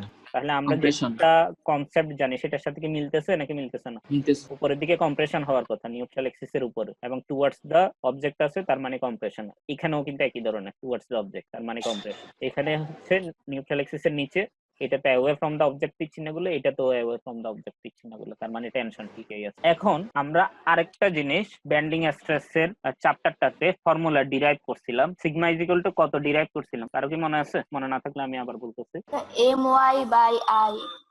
My/I my/i, যেখানে m এর ভ্যালুও কনস্ট্যান্ট, i এর ভ্যালুও কনস্ট্যান্ট, ফুল একটা ক্রস সেকশনের জন্য। তাহলে সিগমা প্রপোর্শনাল টু কি হয়? m এর ভ্যালুটাও কনস্ট্যান্ট, i এর ভ্যালুটাও যদি কনস্ট্যান্ট হয়, সিগমা প্রপোর্শনাল কি হবে? M m আর i তো কনস্ট্যান্ট বলে ফেলছে, m আর i তো কনস্ট্যান্টে চলে যাবে, না প্রপোর্শনাল y হবে। y টা কি ছিল মনে আছে? নিউট্রাল অ্যাক্সিস থেকে যে পয়েন্টের কম্প্রেশন বা টেনশন বের করব সেটা পর্যন্ত ডিসটেন্স। নিউট্রাল অ্যাক্সিস থেকে কোন ধরনের ডিসটেন্স? পারপেন্ডিকুলার ডিসটেন্স নাকি যে কোনো ধরনের ডিসটেন্স নিলেই হবে? Sir perpendicular distance. অবশ্যই পারপেন্ডিকুলার ডিসটেন্স, মানে নিউট্রাল এক্সিস এর সাথে পারপেন্ডিকুলার থাকবে। তাহলে দেখতেছি সিগমা প্রপোর্শনাল টু ওয়াই। এই দেখো নিউট্রাল এক্সিস থেকে যত দূরের দিকে যাইতে থাকবে এটা প্রপোর্শনালি ইনক্রিজ হবে, মানে একটা স্ট্রেট লাইন ফলো করতেছে। সিগমা প্রপোর্শনাল টু ওয়াই মানে তুমি যদি প্রপোর্শনাল চিহ্ন তুলে দাও তাহলে sigma is equal to K Y হয় না? কে হচ্ছে সমানুপাতিক ধ্রুবকার, তাহলে Y equal to M X এর মতো না, মানে একটা স্ট্রেট লাইনের ইকুয়েশনের মতো না, সেজন্যই দেখো একটা স্ট্রেট লাইনের ইকুয়েশনের মতো। এবং ওয়াই এর ভ্যালু যত ইনক্রিজ হবে সিগমার ভ্যালু তত ইনক্রিজ হচ্ছে। তীর চিহ্নগুলো আস্তে আস্তে নিউট্রাল এক্সিস থেকে যত দূরের দিকে যাচ্ছে তীর চিহ্নগুলো আস্তে আস্তে বড় হচ্ছে, মানে সিগমার ভ্যালুটা ইনক্রিজ হচ্ছে, কারণ সিগমা প্রপোর্শনাল টু ওয়াই। বুঝতে পারছো জিনিসটা? জি স্যার। আচ্ছা, একইভাবে নিচের দিকেও যত নিচের দিকে যাচ্ছে ভ্যালুটা আস্তে আস্তে ইনক্রিজ। এখন এখানে বলছে কি বাম পাশে যে স্ট্রেসটা হয়েছে সেটাকে সিগমা 1 দিয়ে এক্সপ্রেস করছে, ডান পাশে যে স্ট্রেসটা হয়েছে সেটা সিগমা 2 দিয়ে এক্সপ্রেস করছে। এখন আমাকে বলো দেখি সিগমা 1 বড় নাকি সিগমা 2 বড়? Sir sigma 2। আচ্ছা, সিগমা 2 বড়, আনসারটা ভুল না, কিন্তু তুমি কোন লজিকে বলছো বলতে পারবা? মানে কেন বলছো? চিত্র দেখে বলছো নাকি অন্য জি কোনো স্যার, লজিক? ফিগার দেখে বলছি স্যার। ফিগার তো তুমি নিজেই আঁকবা, আঁকার সময় কি কেন সিগমা 2 বড় করে আঁকবা? সেটাই কারণ স্যার আমার এখানে বেন্ডিং মোমেন্টটা আমার এখানে স্লাইটলি একটু বেশি আছে স্যার সাথে। অবশ্যই রিজন হচ্ছে ওইটাই, এখানে ডান পাশে মোমেন্টটা একটু বেশি সেজন্য এখানে স্ট্রেসের ভ্যালু একটু বেশি হবে, আর এখানে মোমেন্টটা একটু ডান পাশের তুলনায় কম সেজন্য এখানে ডান পাশের তুলনায় স্ট্রেসের ভ্যালুটাও একটু কম হবে। কারণ sigma is equal to M Y by I, মোমেন্টের ভ্যালু যত বেশি হবে সিগমার ভ্যালু তত বেশি হবে, মোমেন্টের ভ্যালু যত কম হবে সিগমার ভ্যালু তত কম হবে, কারণ মোমেন্টের সাথেও কিন্তু সমানুপাতিক, মোমেন্ট যদি কনস্ট্যান্ট না হয়, ওয়াই এবং আই যদি কনস্ট্যান্ট হয় তো। ঠিক আছে, তাহলে এই জিনিসটা কিন্তু একটা বোঝার মতো জিনিস, সেটা হচ্ছে যেদিকে মোমেন্ট বেশি সেদিকে স্ট্রেসের ভ্যালুটাও একটু বেশি দিবা তোমরা আঁকার সময়, ওইভাবে বুঝছো? স্যার ওকে, অনেকে তোমাদের কি মনে হয় এখানে ওয়াই ডিসটেন্স কি এই পাশ থেকে এই ওয়াই ডিসটেন্স যা এই পাশ থেকে এই ওয়াই ডিসটেন্সও সেম না? জি স্যার। জি স্যার। তাই ওয়াই ডিসটেন্স কিন্তু কনস্ট্যান্ট, ওয়াইটা কনস্ট্যান্ট, আইও কনস্ট্যান্ট, তাহলে সিগমা ইজ ইকুয়াল টু জানি M Y by I, Y আর আই কনস্ট্যান্ট হলে সিগমা প্রপোর্শনাল টু মোমেন্ট হয় না? অতএব মোমেন্টের ভ্যালু যত ইনক্রিজ হবে সিগমার ভ্যালু তত ইনক্রিজ হবে। আচ্ছা, আমি আবার একটু সামারি করি। ফার্স্ট একটা বিম গিভেন ছিল, সেই বিমের উপর অনেকগুলো লোড ছিল, সেই লোডের কারণে আমাদের একটা মোমেন্ট ডায়াগ্রাম তৈরি হয়েছে। সেই মোমেন্ট ডায়াগ্রামের থেকে আমরা একটা ক্ষুদ্র অংশ কেটে নিলাম, ডিএক্স অংশ। ডিএক্স এর বাম পাশে একটা মোমেন্ট তৈরি হলো যেটাকে আমরা এম দিয়ে এক্সপ্রেস করলাম, ডিএক্স এর ডান পাশে একটা মোমেন্ট জেনারেট হলো, সেটা সামান্য বেশি চিন্তা করলাম এবং সেটা হচ্ছে এম প্লাস ডিএম চিন্তা করলাম। অতএব মোমেন্ট থেকে এম থেকে যে স্ট্রেসটা হবে সেটা সিগমা 1, সেটার ভ্যালুটা একটু ছোট হবে, আর এম প্লাস ডিএম থেকে যে স্ট্রেসটা হবে সেটার ভ্যালুটা একটু বড় হবে, কারণ মোমেন্ট একটু বড়। তাহলে এখানে সেকশন নিছি কয়টা? মানে কাটছি ফুল বিম থেকে এই ক্ষুদ্র অংশটা কাটছি একবার সেকশন নেওয়া হইলো, এই ফুল বিমটা থেকে এই ক্ষুদ্র অংশটা কেটে এই পাশে আঁকা হইলো। এইবার এই ক্ষুদ্র অংশ থেকে আমি আবার সেকশন নিব, সেটা হচ্ছে এত দূর অংশ কেটে নিব, এত দূর ছোট একটা অংশ কেটে নিব, এই এত দূর উপরের অংশটা কেটে নিব, আর এখানে হচ্ছে নিউট্রাল এক্সিস এর পজিশনে থাকবে, এই ক্ষুদ্র অংশটা কেটে নিব। সবাই বুঝতেছো কিনা দেখো, আমি যেটা এখানে একটু শেড করার ট্রাই করছি, আর এই ক্ষুদ্র অংশটা কেটে নেব। তাহলে এই ক্ষুদ্র অংশটা কিন্তু নিউট্রাল এক্সিস থেকে কত ডিসটেন্স উপরে, আমরা ধরে নিব এই নিউট্রাল এক্সিস থেকে এটা ওয়াই ডিসটেন্স উপরে, সেটা এখানের ফিগারে এঁকে দেওয়া আছে। দেখো সবাই বুঝছো কিনা দেখো, এই দেখো নিউট্রাল এক্সিস থেকে এটা ওয়াই ডিসটেন্স উপরে। এবং দেখি আমরা ডান পাশের স্ট্রেসটা ছিল কত, সিগমা 2, এবং এই জায়গায় ভ্যালুটা কি 0 আছে, সিগমার ভ্যালু এখানে কিন্তু 0 নাই, টিক চিহ্নটা কিন্তু 0 না, কারণ নিউট্রাল এক্সিস এর সাথে কানেক্টেড না, নিউট্রাল এক্সিস থেকে ওয়াই ডিসটেন্স দূরে আছে। তাহলে এখানেও কিন্তু সিগমার একটা ভ্যালু থাকবে, সেজন্য দেখো এই টিক চিহ্নটা কিন্তু 0 না, একটা ভ্যালু আছে। 0 হবে কোন জায়গায়, এটা আস্তে আস্তে এক্সটেন্ড করলে নিউট্রাল এক্সিসে এসে 0 হয়ে যাবে, এখানেও আস্তে আস্তে এক্সটেন্ড করলে এটা নিউট্রাল এক্সিসে এসে 0 হয়ে যাবে। আচ্ছা গেল। তাহলে আমরা দেখতে পাচ্ছি বাম পাশে হচ্ছে সিগমা 1 আর ডান পাশে হচ্ছে সিগমা 2 ছিল, আমরা এতদূর পাইলাম। তাহলে দেখো আমি এখন এখানে যে ক্ষুদ্র অংশটা এই জায়গায় কেটে ফেললাম, আমি এই জায়গায় কিন্তু কাটছি, সেটা কি লেন্থের প্যারালালি কাটছি নাকি লেন্থের সাথে পারপেন্ডিকুলারলি কাটছি, বলো দেখি। তার লাস্টের পার্টটুকু বুঝি নাই স্যার। আমি আবার বলতেছি, আমি বলতে চাচ্ছি আমি এই ক্ষুদ্র অংশটা কেটে এখানে আঁকলাম, এবং এখানে যে ক্ষুদ্র অংশটা আঁকছি সেটার উপর যে ধরনের স্ট্রেস কাজ করতেছিল, যে ধরনের ফোর্স কাজ করতেছিল, সবগুলোই কিন্তু আঁকছি। যেমন দেখো এখানে বাম পাশে সিগমা 1 কাজ করতেছিল, এই সিগমা 1 আঁকলাম, ডান পাশে সিগমা 2 কাজ করতেছিল, ডান পাশে সিগমা 2 টা আঁকলাম, মানে যেভাবে কাজ করতেছিল ওইভাবে আঁকলাম। আর হচ্ছে নিচের অংশটা নি নাই, সেজন্য নিচের অংশটা এখন নাই হিসেবে চিন্তা করলাম, মানে হিডেন লাইন দিয়ে দেখানো হয়েছে, মানে আমরা ক্যালকুলেশনে ধরবো না নিচের অংশগুলো, ঠিক আছে। এবং ডান পাশে মোমেন্ট কাজ করছিল m প্লাস dm, আর বাম পাশে মোমেন্ট কাজ করছিল m, মানে যেগুলো আগের ফিগারে ছিল সেম সেম জিনিসই আঁকা হয়েছে। এখন আমি বলতে চাচ্ছি আমাদের এই লেন্থ বরাবর আমি যে এটা কাটলাম, এটা কি লেন্থ বরাবর কাটছি না? জি স্যার। জি স্যার। এটা কার প্যারালাল, dx এর প্যারালাল। dx টা কার প্যারালাল ছিল, লেন্থের প্যারালাল ছিল। দেখো এই পাশে দেখলেই বুঝতে পারবে, dx টা লেন্থের প্যারালাল ছিল, আর যেটা কাটলাম সেটা dx এর প্যারালাল, অতএব যেটা কাটছে সেটা আসলে লেন্থেরও প্যারালাল, একই কথা, ঠিক আছে। লেন্থের প্যারালাল বরাবর কোন ধরনের শিয়ার স্ট্রেস কাজ করে বলছিলাম, লংগিটিউডিনাল। লংগিটিউডানাল শিয়ার স্ট্রেস। তাহলে এখানে যে কাটলাম, এই কাটা অংশটাতে অবশ্যই লংগিটিউডানাল শিয়ার স্ট্রেস কাজ করবে, সবাই বুঝতেছে কিনা দেখ, এই লংগিটিউডানাল শিয়ার স্ট্রেসটা দিলাম এই প্লেন বরাবর। এখন তোমরা আমাকে কোয়েশ্চেন করতে পারো এটা আমি ডান দিকে দিলাম কেন, বাম দিকে দিলাম না কেন? এই শিয়ার স্ট্রেসটা কিন্তু লেন্থ বরাবর কাজ করবে, ডান দিকে দিলেও যেমন লেন্থ বরাবর কাজ করে, বাম দিকে দিলেও তো লেন্থ বরাবর কাজ করে। তাহলে আমি ডান দিকে দিলাম কেন, কেউ বলতে পারবা? স্যার কারণ ডান দিকে আর বাম দিকে দুই পাশে স্ট্রেসের ভ্যালুটা সমান করার জন্য। একটু এক্সাম্পল দিয়ে বলো। স্ট্রেসের ভ্যালু তো সমান করে না, ফোর্সের ভ্যালু সমান করে, কাছাকাছি কাছাকাছি হচ্ছে। আর একটু এক্সপ্লেইন করার ট্রাই করো। স্যার মেইনলি ইকুইলিব্রিয়ামে আনার জন্য স্যার। ইকুইলিব্রিয়াম এটা আমি তো বললাম সামেশন অফ fx 0 করার জন্য, মানে ফোর্সের ইকুইলিব্রিয়াম, কিন্তু আমি একটু এক্সপ্লেইন করতে বলতেছি। আচ্ছা আমি এই এক্সপ্লেইন করি, তোমাদের আনসারটা ঠিকই আছে, সেটা আমি বলি। এখানে যে সিগমা 2 স্ট্রেস আছে, এটা কোন ধরনের স্ট্রেস, নরমাল স্ট্রেস, এবং সেটা কোন ধরনের normal stress, compressive normal stress নাকি tensile normal stress? Compressive. Compressive. তাহলে এই কম্প্রেসিভ স্ট্রেসের জন্য এখানে কি কাজ করবে, কম্প্রেশন নাকি টেনশন? কম্প্রেশন। এখানে একটা কম্প্রেশন কাজ করবে, এবং এই কম্প্রেশনের টিক চিহ্নটা হবে টুয়ার্ডস দ্য অবজেক্ট। এই কম্প্রেশনটা দিলাম, এটা যেহেতু সিগমা 2 থেকে উৎপন্ন হয়েছে আমি এজিউম করে নিলাম এটা f2। তাহলে একইভাবে সিগমা 1 থেকেও কিন্তু একটা ফোর্স জেনারেট করবে, এটাও কিন্তু কম্প্রেশন, এবং টুয়ার্ডস দ্য অবজেক্ট কাজ করবে টিক চিহ্নটা, এবং সেটা হবে কি, ওটা যদি f2 হয় এটা কত হবে, f1। তাহলে দেখো এখানে f2 এর ভ্যালু বেশি নাকি f1 এর ভ্যালু বেশি? f2 এর ভ্যালু বেশি। f2 এর ভ্যালু বেশি কেন?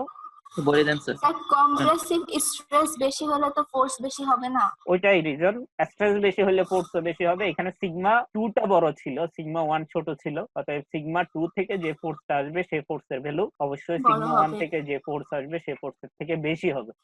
তাহলে আমি আবার বলতেছি, যেদিকে মোমেন্ট বেশি সেদিকে স্ট্রেসের ভ্যালুটা বেশি, আবার যেদিকে স্ট্রেসের ভ্যালুটা বেশি সেদিকে ফোর্সের ভ্যালুটা বেশি, একটার সাথে একটা ইন্টারলিংক কিন্তু। তাহলে f2 বড় নাকি f1 বড়? অবশ্যই f2 টা বড়। সেটা সবার কাছে ক্লিয়ার কিনা দেখ, সেটা কি সবার কাছে ক্লিয়ার?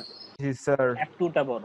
আচ্ছা এখন দেখো যদি f2 টা বড় হয় তাহলে এটা বাম পাশে আর এটা ডান পাশে, তাহলে ইকুইলিব্রিয়ামে হইলো f2 টা বড় হওয়ার কারণে রেজাল্টেন্ট ফোর্স কোন দিকে কাজ করবে, f1 এবং f2 এর। ধরো f1 হচ্ছে আমাদের আসলো 50 পাউন্ড আর f2 আসলো 52 পাউন্ড, f2 টা বড় 52 পাউন্ড, তাহলে রেজাল্টেন্ট ফোর্স কত এবং কোন দিকে? স্যার 2 পাউন্ড f1 এর দিকে, মানে স্যার বাম দিকে।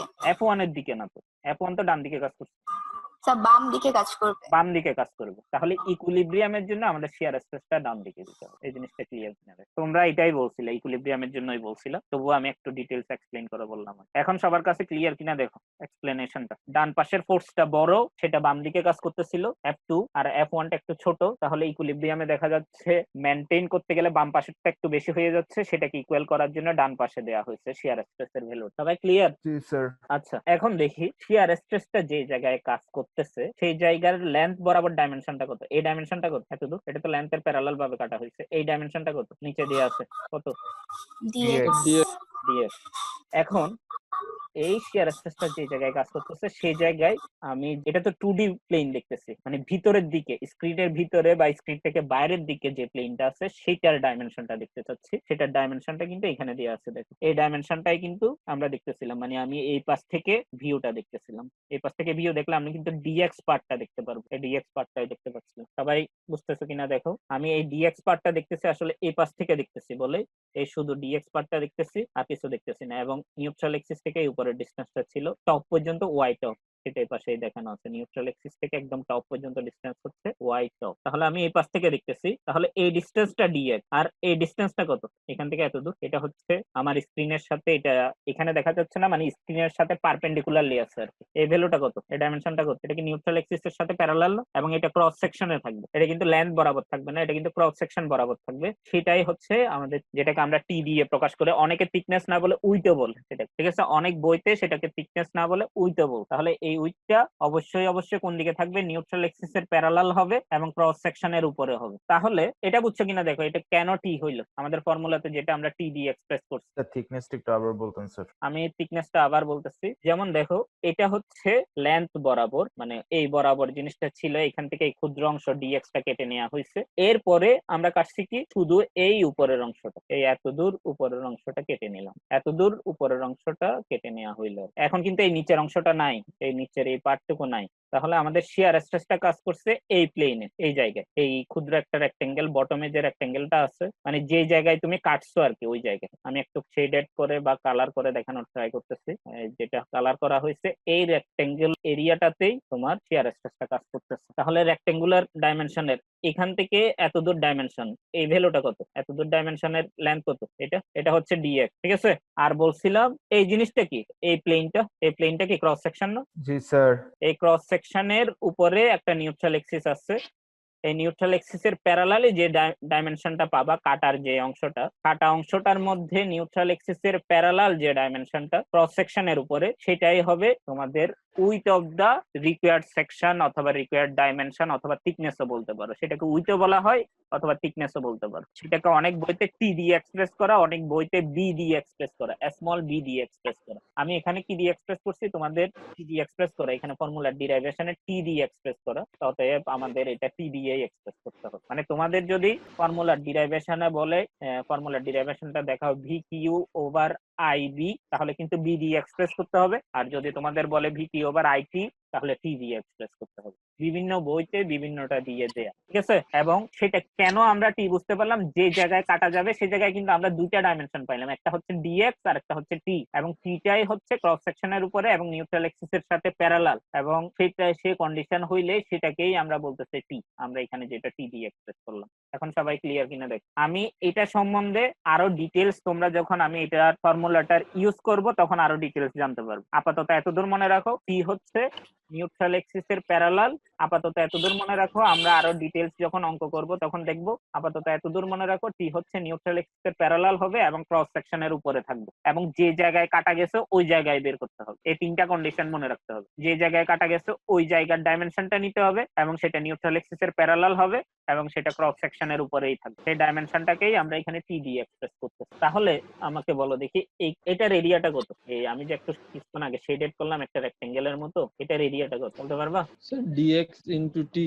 অবশ্যই dx ইনটু t, কারণ এটা একটা রেক্টেঙ্গুলার। তাহলে দেখো এই ডাইমেনশনটা ছিল dx আর এই ডাইমেনশনটা ছিল t, এটা একটা রেক্টেঙ্গুলার, অতএব দৈর্ঘ্য ইনটু প্রস্থ দিয়ে বের, মানে t ইনটু dx। তাহলে আমরা পরের ইকুয়েশনে যাওয়ার আগে আমি বলে নিই, আমাদের এখন সামেশন অফ fx করতে হবে, মানে এটাকে ইকুইলিব্রিয়াম করব আর কি। ইকুইলিব্রিয়াম করার জন্য ডান পাশে যে ফোর্সটা তৈরি হচ্ছে সেটা কি, ডান পাশে যে ফোর্সটা তৈরি হচ্ছে সেটা কি আসলে F2 না, F2, আর বাম পাশে যে ফোর্সটা তৈরি হচ্ছে সেটা F1, আর এখানে যে শিয়ার স্ট্রেসটা তৈরি হচ্ছে সেটা টাউ। তাহলে টাউকে অন্যগুলো ফোর্স, যেমন F2 টাও ফোর্স, F1 টাও ফোর্স, টাউটা কি ফোর্স, টাউটা কি ফোর্স বলতে পারবা? না স্যার, টাউটা স্ট্রেস। তাহলে স্ট্রেস থেকে ফোর্সে নিয়ে যাইতে গেলে আমাকে কি করতে হবে? স্যার এরিয়া দিয়ে গুণ করতে হবে। তাহলে টাউটা কোন এরিয়াতে কাজ করছে? কিছুক্ষণ আগে যে এরিয়াটা বের করছিলাম t ইনটু dx, সেই এরিয়াতেই কিন্তু টাউটা কাজ করছে। তাহলে টাউ এর সাথে t ইনটু dx গুণ দিলেই সেটা ফোর্সে চলে যাবে।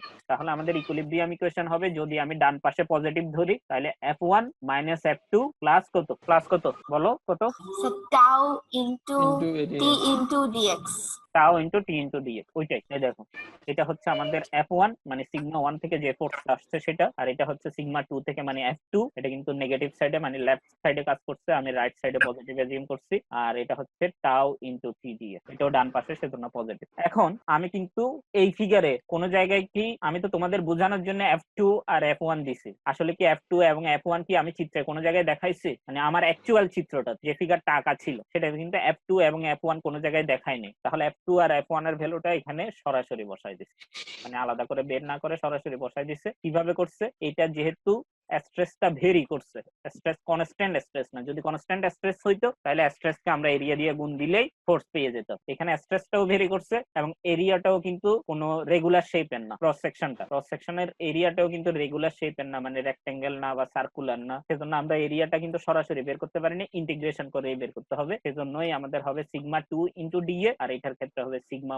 1 ইনটু ডিএ। এরিয়ার সাপেক্ষে ইন্টিগ্রেশন করতে হবে, এই এরিয়ার সাপেক্ষে ইন্টিগ্রেশনের জন্য নিচে এরিয়াটা লিখতে হবে। তাহলে সিগমা 2 ইনটু ডিএ এবং sigma 1 into DA. Sigma 2 into DA কে ইন্টিগ্রেশন করলে F2 এর ভ্যালুটা বের হবে, আর সিগমা 1 কে ডি এর সাপেক্ষে এরিয়ার সাপেক্ষে ইন্টিগ্রেশন করলে F1 এর ভ্যালুটা বের হবে। এটা সরাসরি লিখে দিই। এতদূর ক্লিয়ার কিনা দেখ? এতদূর বুঝলে এই ইকুয়েশন আর কিছু নেই, একদম ইজি। এরপর এই সামেশন অফ fx পর্যন্ত লিখতে পারো। এতদূর কি ক্লিয়ার? একবার একটু বলেন স্যার, কোনটা, কোন জায়গাটা? ওই যে সিগমা উপরের অংশটুকু স্যার, সিগমা 1 ইনটু ডিএ আর সিগমা 2 ইনটু ডিএ। যেমন এখানে কিন্তু এই ফিগারটাতে দেখো আমি সবগুলো ডিলিট করে দিচ্ছি। এই ফিগারে কি F1 F2 আছে কোন জায়গায়? না স্যার। তাহলে F1 F2 নাই। তাহলে F1 মানে কত? সিগমা 1 ইনটু ডিএ, মানে হচ্ছে সিগমা 1 এর সাথে আমাকে এরিয়া গুণ দিতে হবে আর কি, তখনই তো আমরা ফোর্স পাবো। তাহলে আমরা ইন্টিগ্রেশন করতেছি কেন? সরাসরি এরিয়া দিয়ে গুণ করলেই তো হইতো, যেভাবে টাউকে সরাসরি এরিয়া দিয়ে গুণ করছিলাম সেভাবে করলেই তো হইতো, কিন্তু এখানে হচ্ছে না কেন? কারণ স্ট্রেসটা কিন্তু রেগুলার বেসিসে ওয়াই এর উপর ভিত্তি করে চেঞ্জ হচ্ছে। স্ট্রেস তো চেঞ্জ হচ্ছে, দেখতেছো স্ট্রেসের ভ্যালু কিন্তু এখানে তীর চিহ্নটা একটু ছোট, এখানে একটু বড়, এখানে আরেকটু বড়, এখানে আরো বড়, এখানেও একই ধরনের করে, এখানে একটু ছোট, এরপর একটু বড়, এরপরে আরো বড়, এরপরে আরো বড়। তাহলে স্ট্রেসের ভ্যালু কিন্তু চেঞ্জ হচ্ছে। আরেকটা জিনিস হচ্ছে, এই নরমাল স্ট্রেসটা কাজ করছে ক্রস সেকশনের উপরে পারপেন্ডিকুলারলি, তাহলে এই ক্রস সেকশনের এরিয়াটাও কিন্তু কনস্ট্যান্ট না, রেগুলার বেসিসে ভেরি করছে। এই উইডটাই দেখো, এখানে উইডটা যত, এর নিচের দিকে উইডটা কিন্তু বেশি, তাহলে সেজন্যই এরিয়াটাও আমরা কনস্ট্যান্টলি বলতে পারতেছি না। তাহলে আমাদের ইন্টিগ্রেশন করেই কিন্তু এরিয়াটা এবং স্ট্রেসের গুণফলটা বের করতে হবে। সেজন্যই আমরা করতেছি কি, সিগমা 1 ইনটু ডিএ করে এরিয়ার সাপেক্ষে ইন্টিগ্রেশন করতেছি, আর এটাতে সিগমা 2 ইনটু ডিএ করে এরিয়ার সাপেক্ষে ইন্টিগ্রেশন করতে। তাহলে সিগমা 2 ইনটু ডিএ করে এরিয়ার সাপেক্ষে ইন্টিগ্রেশন করলে F2 এর ভ্যালুটা পাবো, সিগমা 1 ইনটু ডিএ করে এরিয়ার সাপেক্ষে ইন্টিগ্রেশন করলে F1 এর ভ্যালুটা পাবো, যেটা আমি অ্যাজিউম করছিলাম তোমাদের বোঝানোর জন্য। তাহলে F1 মাইনাস F2 ছিল, F1 মাইনাস F2 ছিল, তাহলে F1 এর ভ্যালুটা আমাকে বের করতে হবে সিগমা 1 ইনটু ডিএ কে ইন্টিগ্রেশন করে, আর F2 এর ভ্যালুটা বের করতে হবে সিগমা 2 ইনটু ডিএ কে ইন্টিগ্রেশন। তাহলে আমাদের ছিল F1 minus F2 plus tau into T dx. F1 এর ভ্যালু বসাইছি সিগমা 1 ইনটু ডিএ, F2 এর ভ্যালু বসাইছি সিগমা 2 ইনটু ডিএ ইন্টিগ্রেশন সহ। আর এখন আমাকে বলো সিগমা 1 কোন দিকে কাজ করছে, ডান পাশে নাকি বাম পাশে? এই ক্রস সেকশনে না, এই ফিগারটাতে সিগমা 1 টা ডানে নাকি বামে? ডানে স্যার। কোন দিকে কাজ করছে সেটা বলতেছি না, মানে ফিগারের কোন পাশে আছে? বাম দিকে। বামে স্যার। ফিগারের বামে আছে সিগমা 1। তাহলে সিগমা 1 তৈরি হয়েছে কোন মোমেন্টের জন্য? কোন মোমেন্টের জন্য তৈরি হয়েছে সিগমা 1 টা? বাম সাইডে যে মোমেন্ট ছিল এম মোমেন্টের জন্য। এম মোমেন্টের জন্য। আর সিগমা 2 টা তৈরি হয়েছে কোন মোমেন্টের জন্য? M plus D M moment. M plus D M মোমেন্টের জন্য। তাহলে সিগমা 1 এর জায়গায় আমি M Y by D M Y by I বসাই দিতে পারি না সিগমা 1 এর জায়গায়, কারণ সিগমা 1টা তৈরি হয়েছে তো এই মোমেন্ট এম এর জন্য, তাহলে এম ওয়াই বাই আই বসাইতে পারি। আর সিগমা 2 এর জন্য কত বসাবো বলো দেখি? এম এর জায়গায় কি হবে তখন?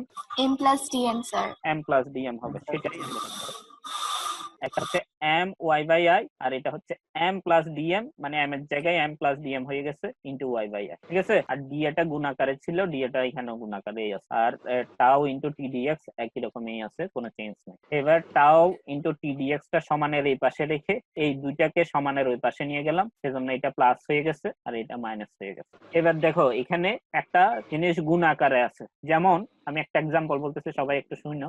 এক্স প্লাস ওয়াই ইন্টু 3, এটাকে যদি তোমরা আলাদা আলাদা করে লিখো, এক্স প্লাস ওয়াই হোল ব্র্যাকেটের মধ্যে প্লাস 3, সেটাকে আলাদা আলাদা করে লিখলে কত হবে? Sir 3x plus 3y।